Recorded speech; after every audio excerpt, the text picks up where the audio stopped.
This film was made to mark the end of an era and the beginning of another new and maybe even greater one.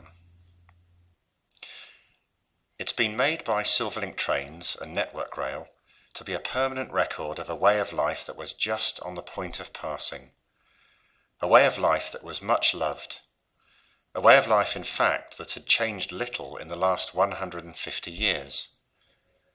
The time is July 2004, and these are the very last days of semaphore signalling on the Bletchley to Bedford line.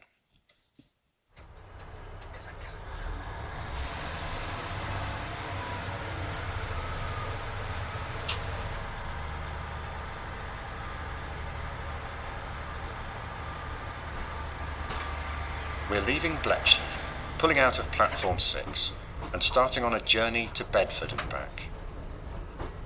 The Bletchley to Bedford line has been one of the increasingly few left in the country still to have the traditional form of signalling control, absolute block signalling.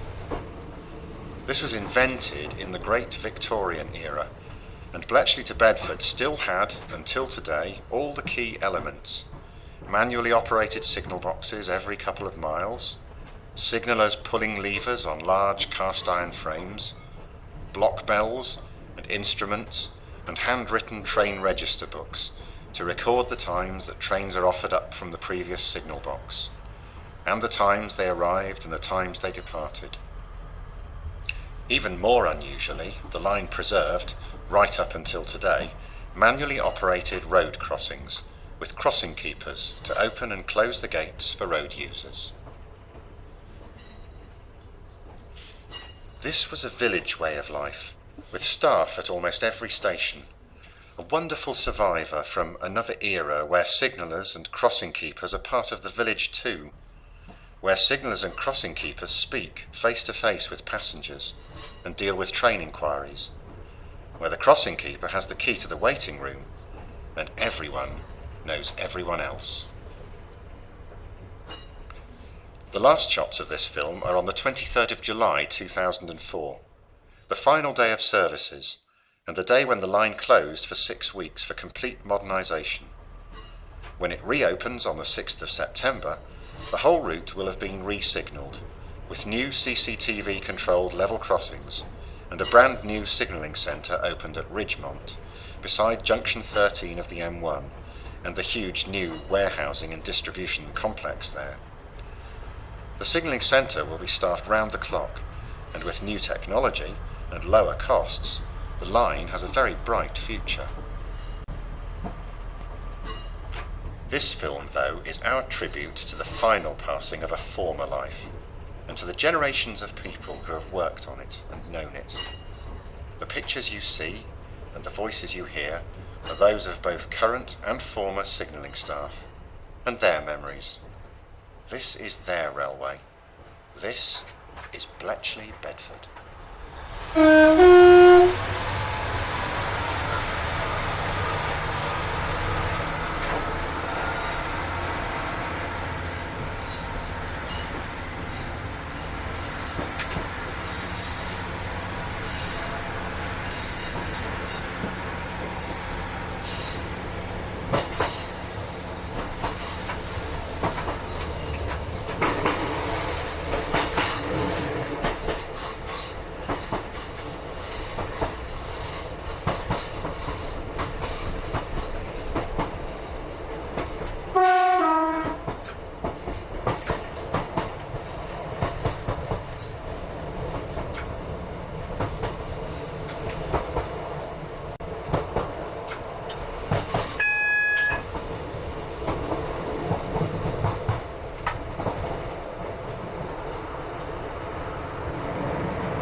They were swinging. She was convinced, honestly. Every Saturday night. This line we got to know to be called the Golden Mile. Bedford and Bletchley. This was called the Golden Line. Oh, really? And a chap called Morris Holton nicknamed it that. He's retired, isn't he? He has now been retired, yes. Yeah. And any bit of overtime we used to get it in the tin, boy. Get it up, get as much as you can. Because in those days, of course, you didn't have to worry about the 12-hour rule. No, we used to come back. I'm going to say there's times there used to be three of us that used to scrabble for the last fours at Fenny or the last fours at Bedford, because you used to get paid from Monday morning until Saturday night if you'd done the last four at Bedford or the last four at Fenny. So have you worked at all the boxes then? Every single one? I've worked every crossing and every box between Bedford and Bletchley. You hit the nail on the head because you buy ownership do if it was decent and do it yourself. Hopefully I'll see Darby later in the week. It was Git as well. But it's a nice miserable task. Hello, my name's Darby Allen and I worked on the Bedford Bletchley branch as a relief signalman for approximately 10 years. And here's some of my memories then of some of the characters and the events that happened down there. First of all, as a relief signalman, you were in a privileged position that you could go to any box down the branch, but it depended on the amount of walking time that was available, and the walking time was 20 minutes a mile, so you were based at Bletchley. Therefore, if you were at Bedford Monday morning, you started your shift at Bedford at 5 o'clock, but there again you didn't start it at 5 o'clock. You started it at 2300 on Sunday night because you got 6 hours walking time from Bletchley to Bedford. And this caused fights among us relief, well, not fights, physical fights, but fights on the phone to get to the roster clerk first thing Monday morning to see how much walking time we could gain during the week, therefore how much more money we could gain during the week. And this was a marvellous system which the railway invented in about 1880 to compensate relief signalmen for their time, basically.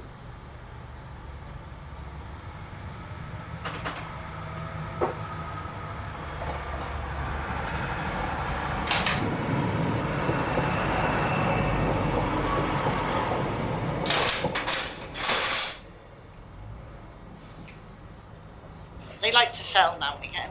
That's good fun. Especially when first time ever a pair of barriers failed on me. I've been shown how to work them with the 2-2 key and do the things, but nobody explained to me that I had to lean into the cage and get the hook to hook it up. And the first time they ever failed on me being only 4'11", I couldn't reach the hook. And there was this young man walking by and said, "Excuse me, yes, can you hold this up, please?" And he did. He did.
which was my favourite box?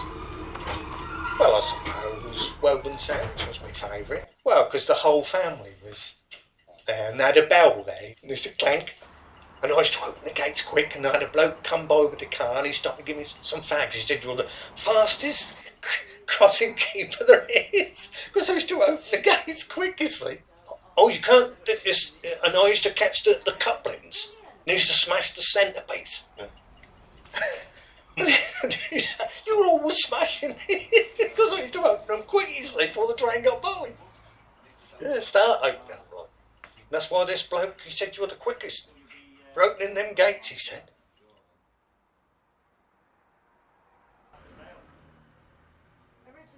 Who used to have all the eggs in the box at Woburn Sands and eat loads of eggs? Ah, that was Frank. Oh, he come from Swanburn, didn't he? Swanburn. Yeah. He used to bring trays of eggs, trays and trays. Yeah, And, great big chap he was. Sell the eggs, and he used to eat about a dozen eggs a day. Yeah, a dozen eggs a day.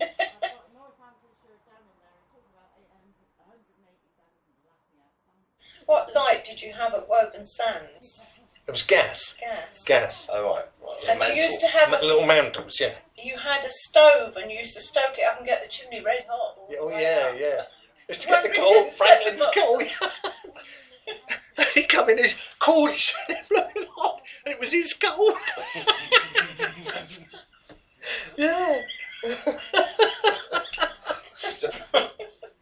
And there was a Woburn Sands, just over the crossing was a fire station.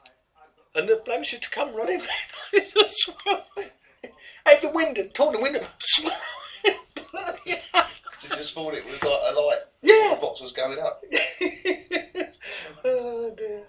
Because they used to come tearing round when the siren went, when the fire engine, you know, I suppose the plastic factory, several of them worked in the plastic factory, come running down, you know, to the fireman. Because that's all gone now, fire station. They're only moving. Just press your button, finger on it.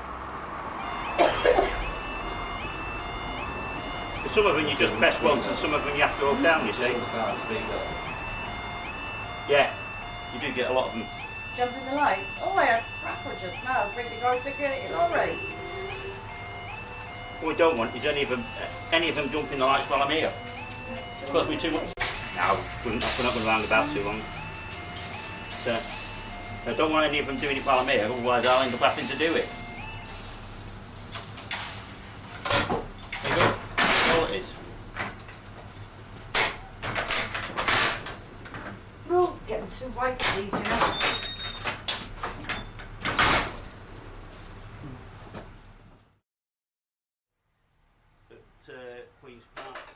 Another man who was not Mr. Popularity down on the Golden Mile was Frank Hoskins. Now Frank was in his spare time a pig farmer, and didn't you know it when you went in the box? You had to open all the windows, particularly if you were on late turn. He'd been on early turn, and he used to spend most of his time sat in his armchair in the box and loved giving priority to the motorists as opposed to the trains, which is what he was supposed to do. Very often you would see a train standing at Woburn Sands while Frank was letting hundreds of cars go by, instead of lowering the barriers and letting the trains go. But and again, going back to his pig farming, it was an awful smell in the box always when Frank was on early turn, and you had to. The box had got enormous windows, so you could open them all up and let this horrible piggy smell out. But when Frank was on afternoon turn, he used to sit up the road in his car and listen to the archers, which were on from sort of 1:45 till 2 o'clock, and you knew very well you weren't going to get relieved until Frank had had his daily dose of the archers.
has 2 indicators, no protecting signals, so it's unique.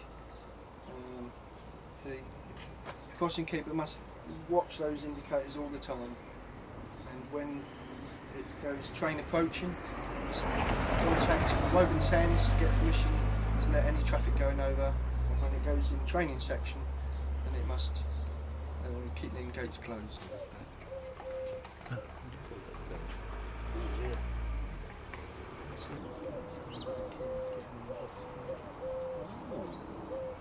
Track diagram and some signal plates or something like that. You want to get the police down or you're not bothering?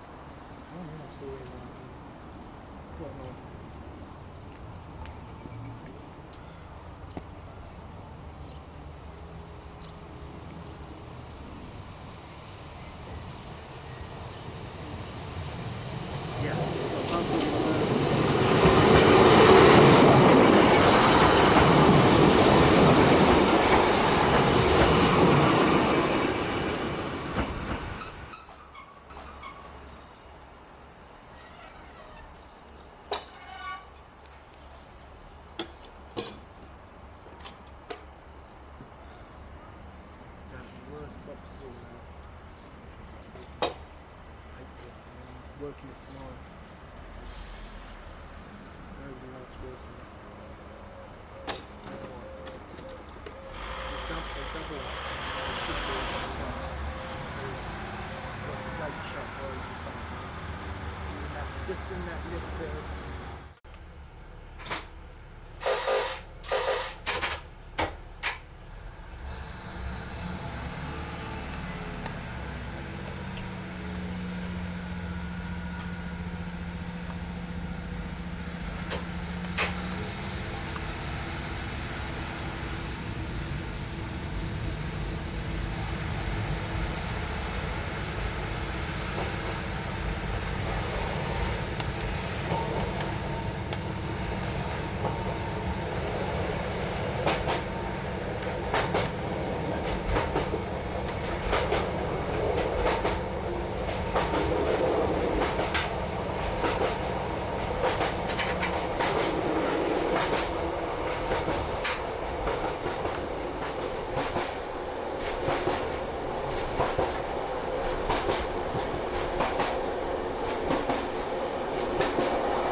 sometimes there were serious, not very often, but sometimes there were serious incidents on the line where perhaps children were seen on the track and this sort of thing. But this particular morning I was an early turn at Ridgemont, and it was extremely foggy, and I'd closed the gates, the crossing gates at Ridgemont, for the first brick freightliner which was coming down to Forders to pick up bricks, and I'd not got the gates closed more than about 2 minutes when there was a really loud bang, and a lorry had gone through the gates and onto the track. And my first instinct was to shout to the driver of the lorry to get out of the lorry because there was a train coming. Well, I'd already received train entering section from Woburn Sands, and this was a big worry for me. And my first instinct was to throw the signals back and then grab hold of my Bardic lamp and run down the track as fast as I could go. The brick freightliner was renowned for going quite quick, 50, 60 miles an hour in those days, and my one aim was obviously to stop the train before he could hit the lorry which was still stuck on the crossing. And I got right down almost under the motorway bridge with my Bardic and managed to flash the driver the red light, and he managed to pull up sort of within feet of the gates at Ridgemont Station.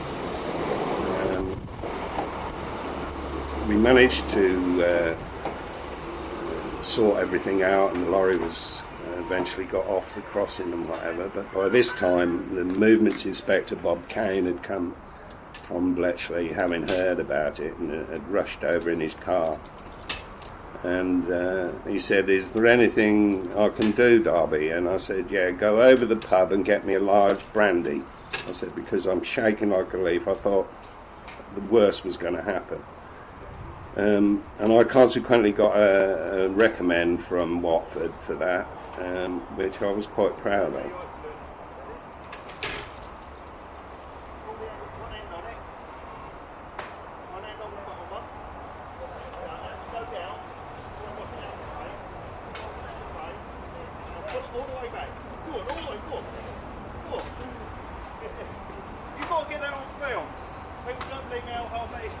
Another character who he was a fun guy.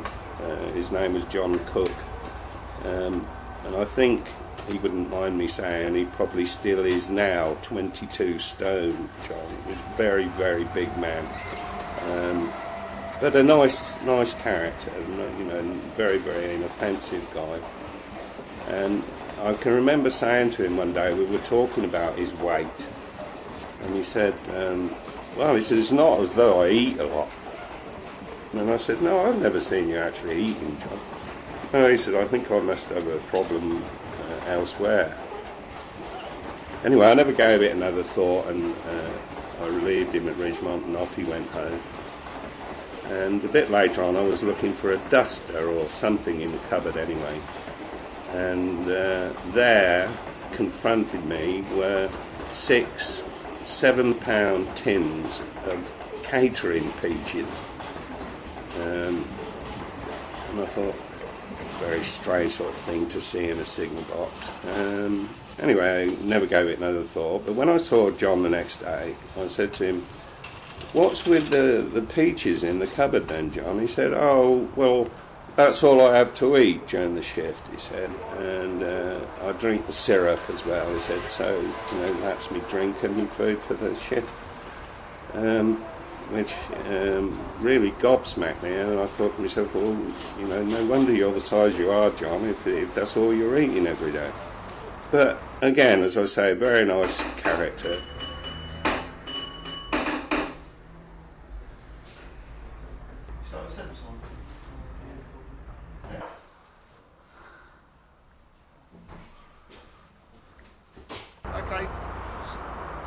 a few words. Welcome to Ridgemont. My name's Chris McKnight. I've been a signalman for about a year now.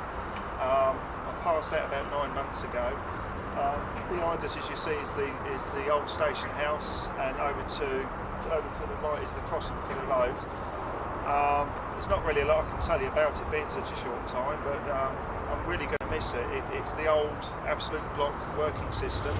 Down on the distance you'll see Seminole flags that we use. We still pull levers for them. We have a distant, a home and a start signal, and we have block indicators and bell systems inside. Yes, we really do move trains with bell signs. I'm actually leaving to go to West Hampstead. I got the promotion down to West Hampstead, so my last day is on the 17th, and I think a lot of people online are actually going to really miss it down here. It's an old line, it's got to go modern.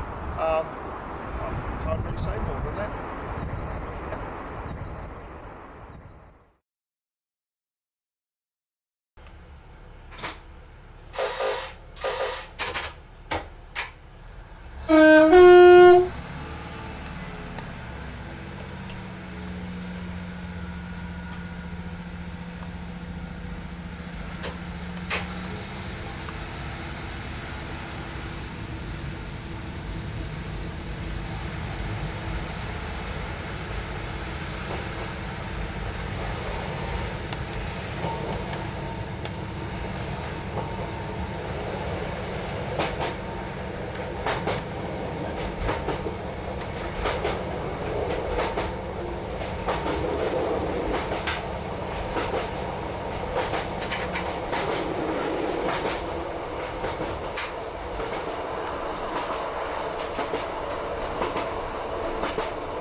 Lidlington crossing. Freddie Hart's relation it was. By the shop and the station? Yeah. What they used to sell? Oh, he was just selling all vegetables and everything. As you come up from Bedford, on the right hand side. Yeah.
Basically it's the same stuff. Seems a complete farce that they're going to tear it all down.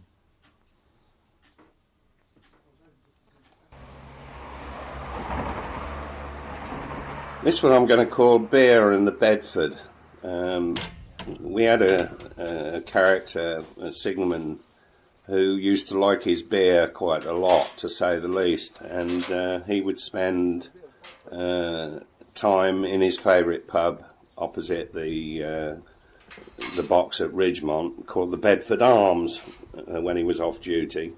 But when he was on duty, he used to ring us up, the signal box either side of the one at Ridgemont, and ring us up and say, I'm just going to inspect my estate. And after a few sessions of this, we realised that what he meant by inspecting his estate was he was going across to the pub for a quick one, or even a slow one. And I can remember one day a light engine turning up at Millbrook out of the blue, and of course this character was in the Bedford Arms, so I couldn't contact him by the normal methods of the bell, and I had to ring the pub and ask if he was there, and there was lots of noises coming from the pub, the jukebox and whatever, and eventually managed to get him on the phone and tell him that there'd been a light engine sitting at Millbrook Station for some 10 minutes, and could he get his backside out and operate the signal box, which eventually he did.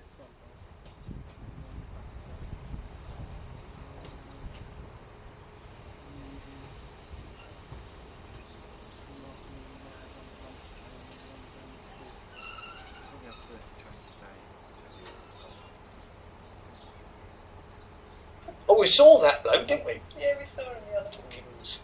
Farmer Tompkins used to be at the farm near the Millbrook Station. Because when I've gone lamping at Millbrook, and the pheasants, if they're fighting, they're daft. They don't hear the trains coming. You see? And I've plucked them.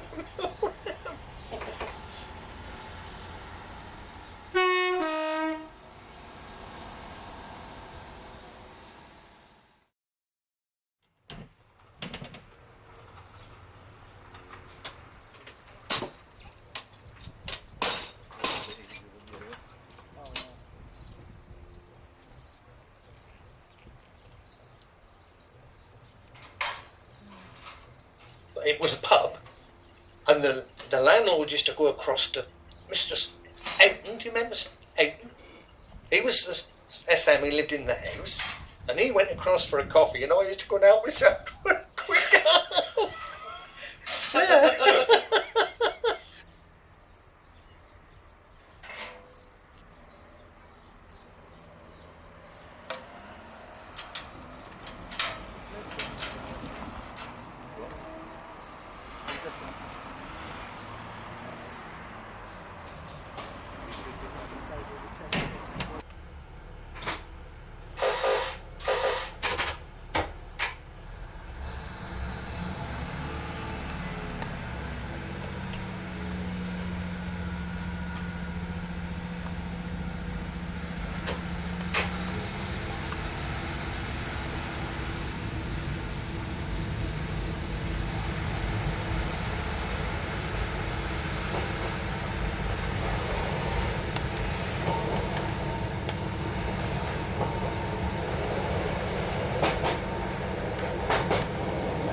We use the circuit phone a lot to talk to each other. Yeah, that's Yeah. circuit phone. Yeah. 616 or something. 616, yeah. How did that phone actually work? Well, you had Woburn Sands was short and too long. What do you mean? Forders was a long and too short. Morse code. Long, press a button and it give a long. So sales. Because anyone could pick up the phone anywhere along the line and hear what the conversation was going on. Yeah. So when you did your roster clerking, yeah, the whole line knew about it. Oh, They must do. So you had a different box. Yeah, You just had to tell them whether you wanted to speak to them or That's not. right, yeah. 2 or 3 or 4 of you. could Bedford all talk. was long and 3 short. Forders was a long and 2 short. Woburn Sands was a short and 2 long. I didn't remember this. Oh, yeah. How far along the lines? Benny Stratford was a long, 2 short and a long. Did the phone go beyond Blackpool, go the far side of Gatchford? Yeah. It went on to, there was Claydon Station, Launton, Claydon Crossing, Claydon Junction, Launton Crossing, and then there was Owlsbury the other way. Because I used to go to Owlsbury.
My first box as a signalman was Forders Sidings in 1963, and I was 21 at the time, and we didn't have no electricity down there at the time. We had the old oil lamps, no electricity whatsoever, no cooker, no gas cooker. All we had was 2 oil lamps.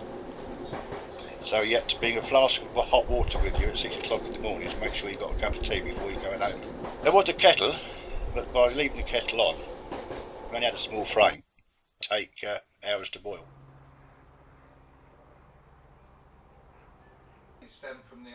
On the afternoon shift, before you went there, you had to go to a place called Eastwoods, which was about 1.5 miles towards Bedford.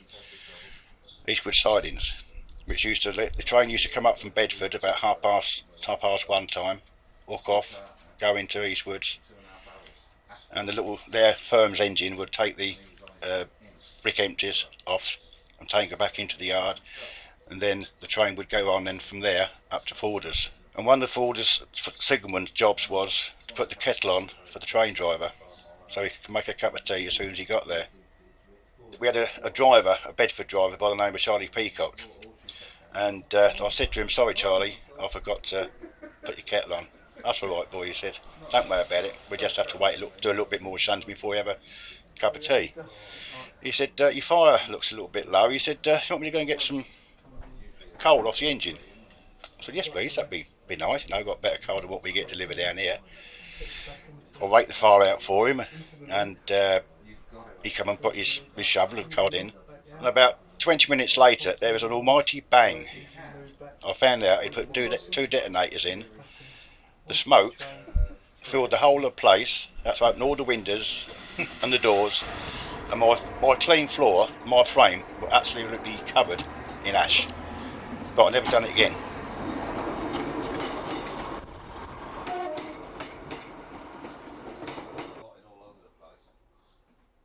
You see, if the inspectors was coming, we used to give one. That was it. Yeah. What, just one? Just and hold it down. Just slowly. Not quick, slowly, like that. How did that sound? Well, he took somebody's in the box, you see. And he heard that click. Because we didn't call attention, you see. We used to knock in. But if anyone coming, one on the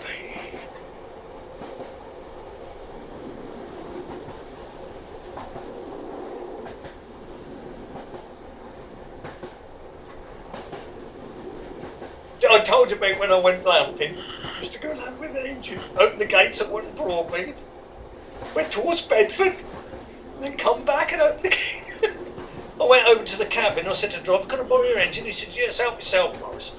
So I went out the box, pulled the points, shut the engine across, then went back, shut the points off. You used to do the lamps all down? Oh yeah, I used to do all the lamps all the way down there. Yeah.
Another surprise I got, I went to a crossing near Bedford called Kempston Hardwick, and not very often us relief signalmen had to go there, or to any crossing really, but sometimes when they were short we had to cover a crossing. And I'd never been for years to Kempston Hardwick and got the shock of my life when I got there.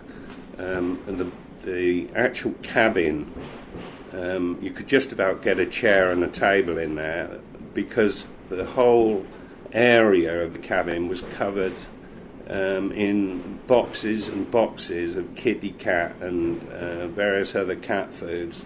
And I thought it was a very strange thing to keep in a crossing box, but anyway, maybe somebody had bought these as a job lot and was going to take them home. That's all I thought. But I was very surprised at about 7 o'clock in the evening when I heard all this meowing going on, and about a dozen cats appeared from the brickyard opposite and were expecting, I think, for me to feed them. Well, not being a big fan of cats, to say the least, I just told them all to Foxtrot Oscar, as they say, and I did report the matter to the management. I said, I don't know what's going on here, but it seems to me it's like a cattery. And on the back of the box there was a lean-to with lots of horrible old settees and chairs and God knows what. So I assumed that this sort of structure on the back of the box was for these cats that came out of the brickyard at night for them to sleep in. But again, it's something which certainly surprised me, and the Bedford branch was full of surprises, really, with the characters we had down there, and also the things that went on.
I said, I'll ring up and say, the car's broke down. And of course, I'd 7 hours, 20 minutes walking time each way.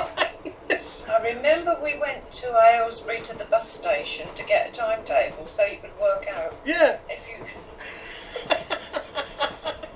20 minutes a mile. And when we first came here, we went on the telephone because they needed a new pole out there before they could bring the wire across. It can go over the rooftops. And if they wanted to change orders, they used to send a taxi out from Bedford. Yeah. And they used to come and hammer on the door in the middle of the night. We want you to go on early turn to. I opened the box and said, bugger off.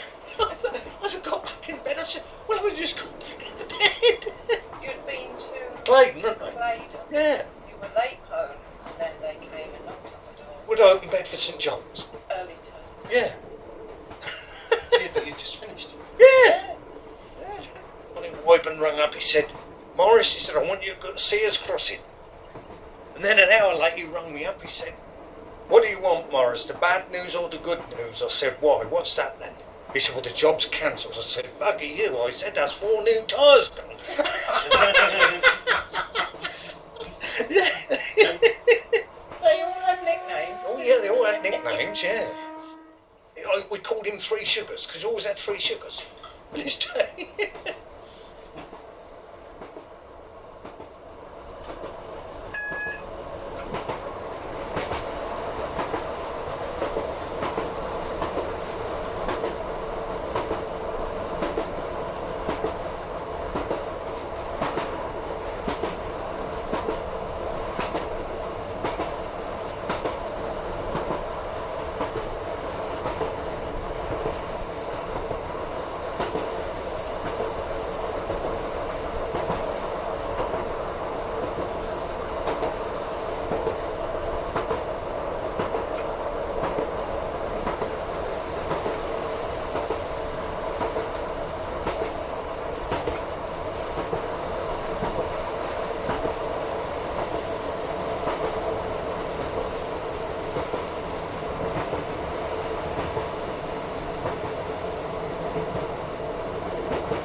There were some great characters down in Golden Mile, not least Barry and Ted at Bedford St John's.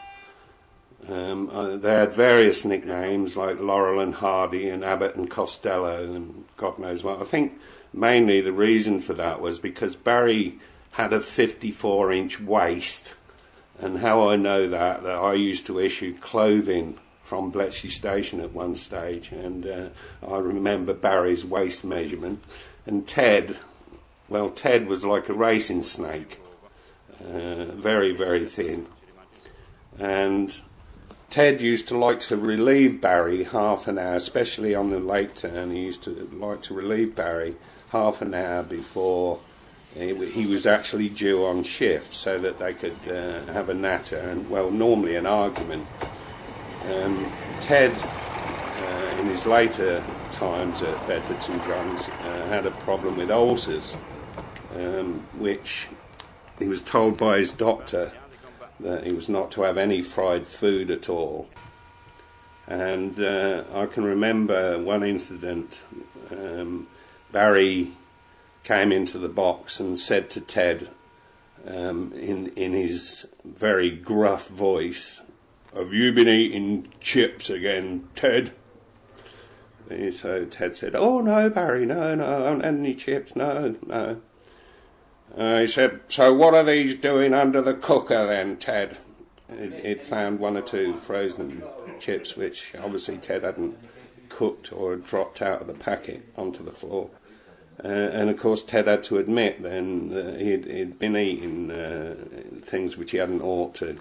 But really, I think they loved each other really, but they were always at each other's throats.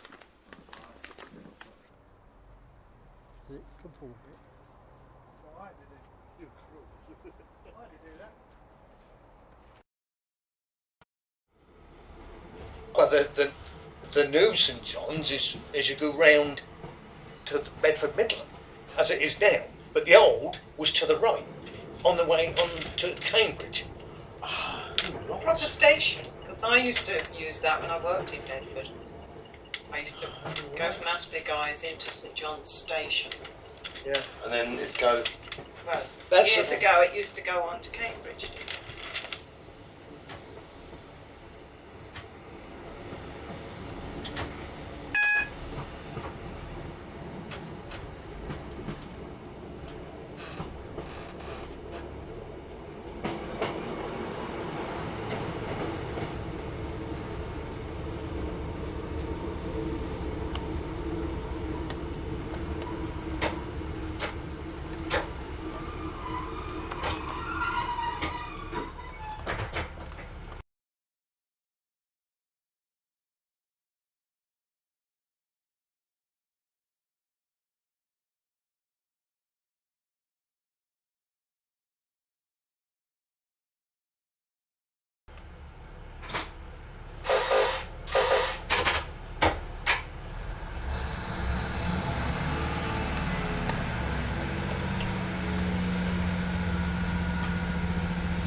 At Bedford, before the very last service, we at Silverlink fitted a commemorative train headboard to the cab front. The headboard had been produced by John Collins of Bletchley TMD. Silverlink driver Graham Baker took the controls for the very last service, and an appropriate farewell from all of us to a piece of human, social and personal history.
Yeah, all right, sorry, how you doing, boy? Yeah, last trip then. Yeah, 26 years.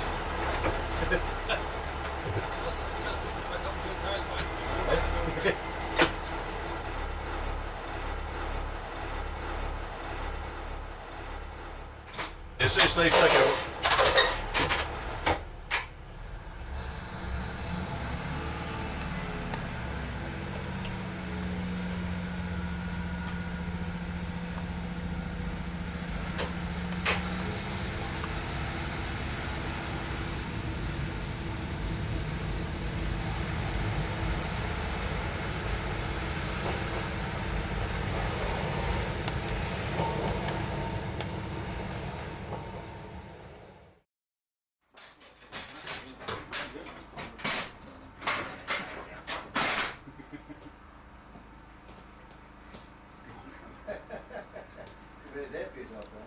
The last train arrives on the panel of the last signal box, Fenny Stratford. It's 22:08, and these are the very last moments. After this last train has passed, the equipment will be quickly recovered, The demolition team is waiting, and in 12 hours' time, Fenny Stratford Box will be gone, leaving only clean, flat ballast to mark the final page of the final chapter.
That's it, Graham.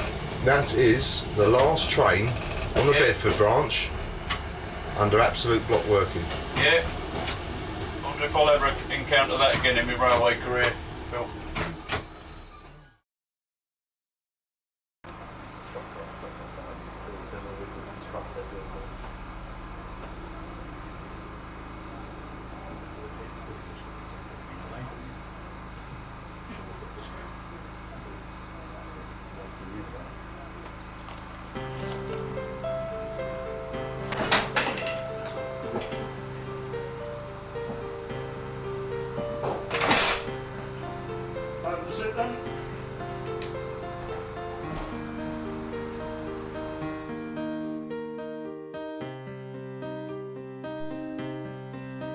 And so, an era that lasted 150 years is over. 12 hours later, Fenny Stratford signal box had gone. At midnight, the contractor's plant had moved in, the equipment was removed, and in the early hours of the morning, on Saturday the 24th of July, the signal box was demolished.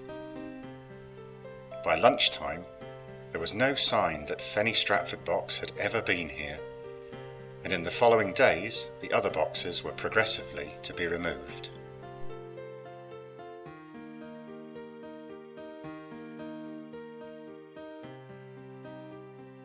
And so, in one day, we move straight into the future. This is the new Marston Vale Signalling Centre at Ridgemont. It's purpose-built in a brand new building and controls all the points, signals and most of the level crossings on the Bletchley to Bedford line. Everything is operated through electronic links and CCTV. It couldn't be more different from the mechanical world that every person who's worked on this line up until today knew. In 12 hours, we've stepped forward from the 19th century into the contemporary world of the 21st. We're standing on the very point of change, when the memory of generations of characters is now passing straight into history. And what of this last generation of manual signallers and crossing keepers? Well, some are taking retirement, some are moving to other departments such as track maintenance, some are moving to signalling centres elsewhere. But the majority of the line's signallers are moving into the new Marston Vale Centre, and fittingly will be the first of the new generation, in at the start of what promises to be an even brighter and more confident future for the line that has seen and survived so much, and is still here, and is now ready for that future.